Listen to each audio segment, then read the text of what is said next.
यानी कि रेसिस्टिविटी क्या है, कम है। और कम रेसिस्टिविटी होने के कारण मेटल्स और एलॉयज जो है ये गुड कंडक्टर होते हैं, इनमें चार्ज इजीली फ्लो करता है। नेक्स्ट है range of resistivity of non metals is 10 to the power 12 to 10 to the power 17 ohm metre.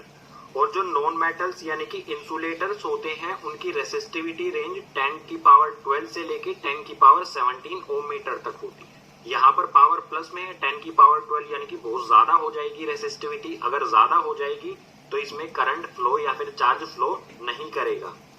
Next है copper and aluminium used for electrical transmission as they have low resistivity.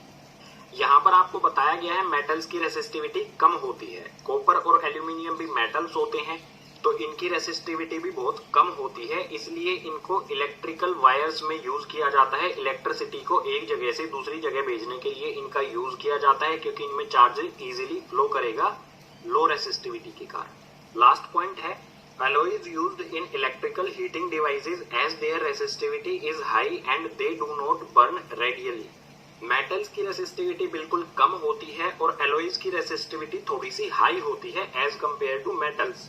तो alloys जो होते हैं उनको heating devices यानी कि जो हमारे हीटर वगैरह होते हैं ना उनमें एलॉयज का यूज किया जाता है क्योंकि इनकी रेसिस्टिविटी थोड़ी सी हाई होती है मेटल से और ये जल्दी से जलते नहीं है। जलने का मतलब क्या होगा, जल के खत्म नहीं हो जाते हैं।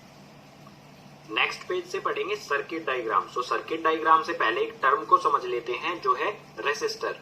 रेसिस्टर क्या होता है? A resistor is an electrical component that limit और regulate the electric current. Resistor कोई भी इलेक्ट्रिकल कंपोनेंट या फिर कोई भी इलेक्ट्रिकल डिवाइस जो करंट को लिमिट कर दे यानी कि अपने में से लिमिटेड करंट को ही पास होने दे, उसी को कहेंगे हम रेसिस्टर। या फिर हम इसकी एक अलग से डेफिनेशन और ले सकते हैं, यहाँ पर दी है A resistor is anything that electricity can travel through easily। Resistor वो सभी चीजें जिसमें से इलेक्ट्रिसिटी पास तो हो लेकिन इजीली पास ना हो, उसे कहा जाएगा रेसिस्टर। अगर रेसिस्टर के एग्जाम्पल की बात की जाए तो आप इसे बिल्कुल आसानी से समझ लेंगे। यहाँ पर दिया है एग्जाम्पल रेसिस्टर के, जैसे हमारा फैन हो गया, बल्ब हो गया, टीवी हो गया, जो भी हमारे इलेक्ट्रिकल अप्लायंसेज होते हैं वो सभी रेसिस्टर ही होते हैं क्योंकि उनमें से इलेक्ट्रिसिटी इजीली पास नहीं हो पाती है।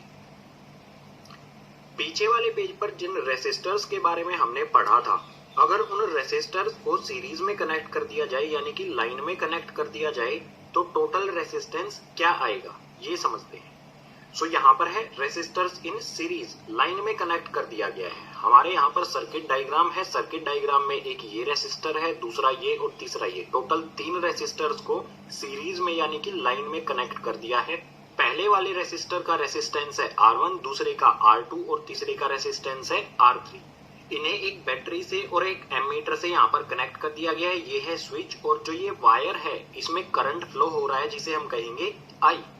बैटरी सर्किट में पोटेंशियल डिफरेंस क्रिएट करेगी यानी कि वोल्टेज क्रिएट करेगी जिसकी वजह से करंट इसमें फ्लो करेगा।